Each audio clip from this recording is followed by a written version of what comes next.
Hi guys, welcome back to our channel again. So గొంతు కొంచెం పోయిందనమాట. New ఇయర్కి వనజాంగి వెళ్ళాము. అక్కడ సన్ రైజ్ వ్యూలో అరవటం గోల చేయటం వల్ల గొంతు కొంచెం పోయింది. సో ఓకే, ఈరోజు వీడియో ఏంటంటే సరదాగా ఈరోజు లంచ్ చేద్దామంటే లంచ్ తిందామని కాదు, లంచ్ ప్రిపేర్ చేద్దాం అనుకుంటున్నా. సో ఈరోజు కోసం ఏం ప్లాన్ చేసామంటే మెంతికూర మామిడికాయతో పప్పు చేసి కాస్త ఫిష్ ఉంది ఇంట్లో కొంచెం, సో ఫిష్ ఫ్రై చేసుకొని అన్నం చేసుకొని తిందామని డిసైడ్ అయిపోయా. సో ఈ వీడియోలో ఎస్పెషల్లీ మనకి మెంతికూరకి ఏమేమి కావాలి, ఎలా ప్రిపేర్ చేయాలి, ఎంత టైం పడుతుంది, ఎంత క్వాంటిటీలో తీసుకోవాలి అనేది కవర్ చేస్తాను. సో ముందుగా అయితే కావాల్సిన పదార్థాలు ఏంటో చూసేద్దాం. చూస్తున్నారు కదా, ఇవే మనం మెంతికూరకు కావాల్సిన సామాన్ని. సో కందిపప్పు ఎలా తీసుకుంటామంటే జనరల్గా తినేదాన్ని బట్టి తీసుకోవాలి. జనరల్గా అయితే ఒక పర్సన్కి 25 grams కందిపప్పు తీసుకుంటే సరిపోతుంది అనమాట. సో అలాగా తీసుకున్నాము.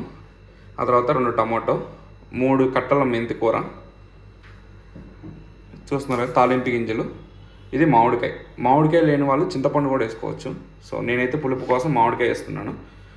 సో పచ్చి మామిడికాయ అనమాట, పచ్చడి మామిడికాయ, పుల్లటి మామిడికాయ, ఆ తర్వాత పచ్చిమిర్చి. సో ఇవి మనకు కావాల్సిన ఇంగ్రీడియంట్స్ పదార్థాలు అయితే.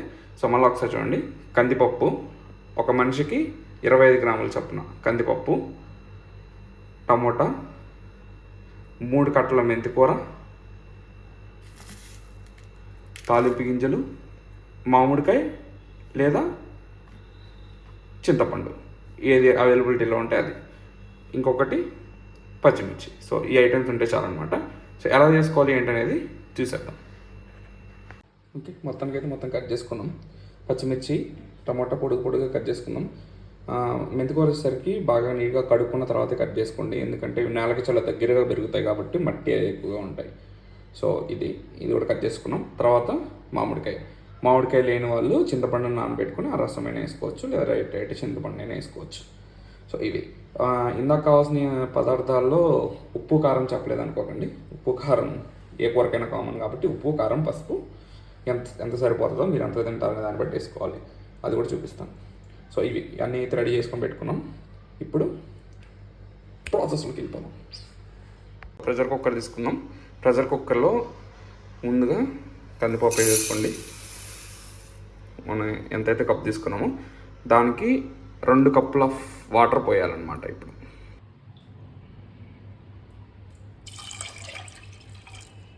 ఓకే, ఇప్పుడైతే పోసేసుకున్నాం కదా, ఇప్పుడు పోసేసుకున్నాం.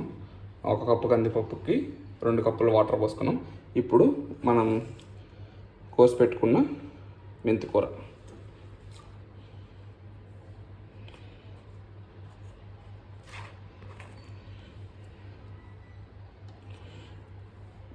ఆ తర్వాత మామిడికాయ లేదా చింతపండు,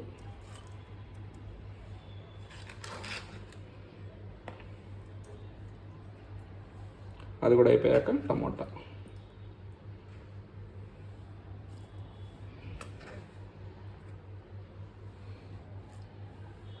తర్వాత పచ్చిమిర్చి.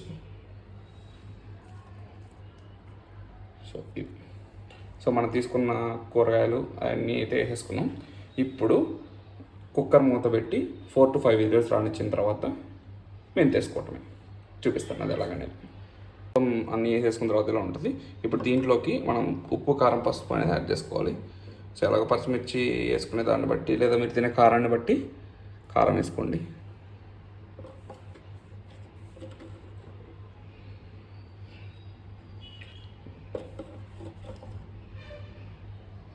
అయితే 2 స్పూన్ల కారం వేసుకున్నాను.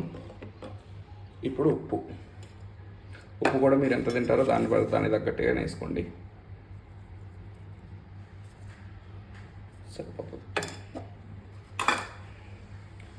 అది ఇప్పుడు కొంచెం పసుపు,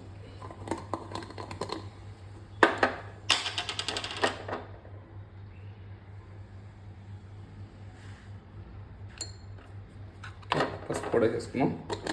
సో ఓకే, ఇప్పుడు వరకు అయితే ప్రాసెస్ అర్థమైపోయింది కదా. ఫస్ట్ మెంతికూర, మామిడికాయ లేదా చింతపండు, రెండిట్లో ఏదైనా పర్లేదు. తర్వాత పచ్చిమిర్చి, టమోటా, వీటినన్నింటిని ముక్కలుగా కట్ చేసుకొని 1 కప్ ఆఫ్ కందిపప్పుకి 2 కప్పులు వాటర్ పోసుకొని మీరు ఏదైతే కప్ తీసుకున్నారో ఆ కప్పుతో తర్వాత ఉప్పు, కారం, పసుపు మీరు ఎంత తింటారో అంత దానికి తగ్గట్టు యాడ్ చేసుకొని కుక్కర్ మూత పెట్టేసి 4 నుంచి 5 విజిల్స్ రానివ్వండి. ఓకే, స్టవ్ అయితే వెలిగించేసాం, కుక్కర్ అయితే పెట్టేసుకుందాం. సో ఇప్పుడు 4 to 5 విజిల్స్ వచ్చే వరకు వెయిట్ చేద్దాం.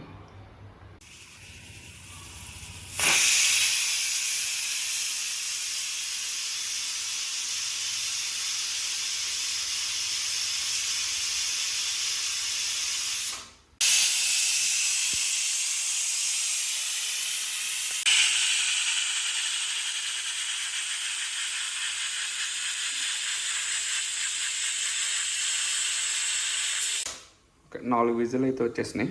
సో ఇంకా చాలు. సో దీన్ని తీసుకెళ్ళి పక్కన పెట్టేసుకుందాం. ఓకే, ఇది 5 విజిల్స్ తర్వాత పప్పు అయితే ఇలా రెడీ అయిపోద్ది. ఇది తెలుసు కదా అందరికీ, పప్పు గుత్తి. జనరల్గా పప్పు నినపడానికి యూజ్ చేస్తారు, బట్ కొట్టడానికి చాలామంది యూజ్ చేస్తారు.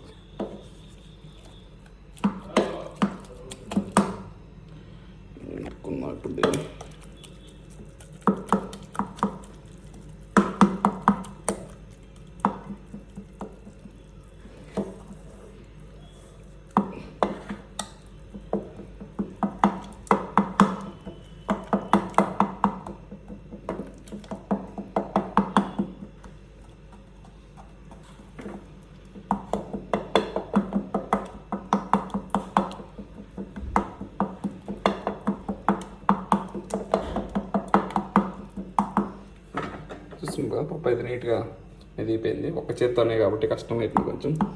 సో దీన్ని పూర్తిగా నడిపేసిన తర్వాత దీంట్లో తాలింపు వేసేసుకోవటం. ఇప్పుడు మంచిగా వేడివేడిగా గుమగుమలాడే మెంతికూర పప్పు రెడీ. పప్పు అయితే నేను వేసుకున్నాం. ఇప్పుడు తాలింపు వేసుకున్నాం. అందులో తాలింపు వేయాలి. తాలింపుకి కావాల్సింది తాలింపు గింజలు, 2 రెబ్బల కరివేపాకు, 2 ఎండుమిర్చి. సో కొంచెం ఆయిల్ వేసుకొని ఈ 3 వేపుకొని తాలింపు వేసుకుని, తాలింపు కోసం ముందైతే స్టవ్ వెలిగించేసుకొని బాండి పెట్టుకుందాం. ఆ తర్వాత ఆయిల్,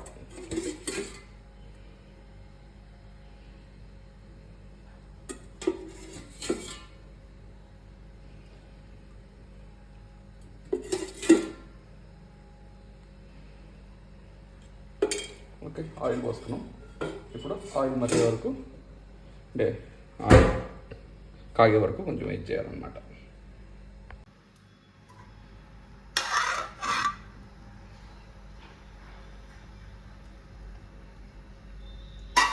ఇప్పుడు ఆయిల్ కాగిన తర్వాత ఇందులోకి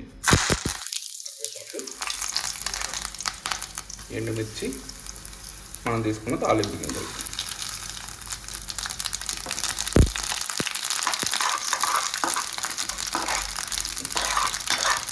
గింజలు వేసుకొని మొత్తం వేగిపోయిన తర్వాత స్టవ్ ఆఫ్ చేసుకోవాలి.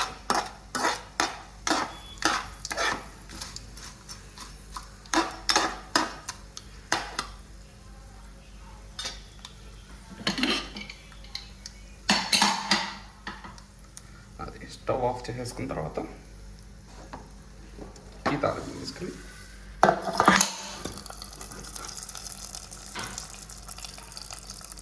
ఇందులో వేసేయటమే.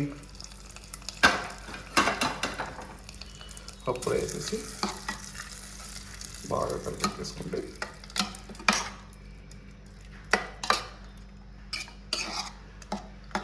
మన వేడి వేడి మెంతికూర పప్పు రెడీ.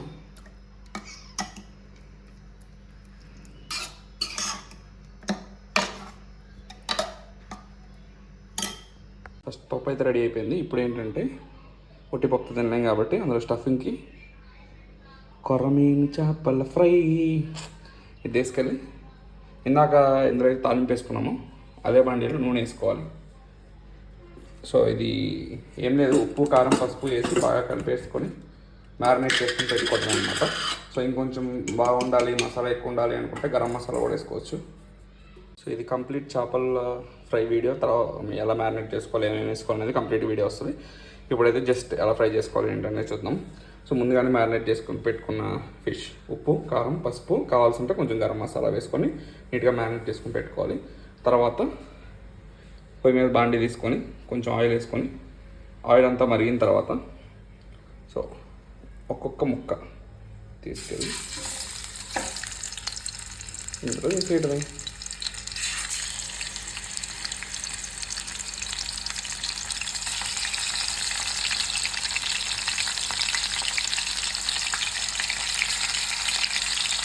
నేను డైరెక్ట్గా చెప్తే వేస్తున్నాను, మీరైతే అలా వేయద్దు, కొంచెం దూరంగా ఉండేది. నాకు అలవాటు, సో అందుకే వేస్తున్నాను అనమాట. సో ఇప్పుడు దాన్ని అటు ఇటు కలుపుకుంటూ ఫ్రై చేసుకోవాలి. ఇలా మంచిగా ఎర్రగా వచ్చే వరకు ఫ్రై చేసుకొని దించేసుకోవటం అంతే, సింపుల్. ఇది మెంతికూర ప్లస్ మామిడికాయ పప్పు, మామిడికాయ పచ్చడి, fish fry, perfect meal for the day అనమాట. సో దీని ప్రిపరేషన్ అన్నీ చూస్తారు కదా, మీరు ట్రై చేయండి, ఎలా వచ్చిందో కామెంట్ చేయండి. Bye bye.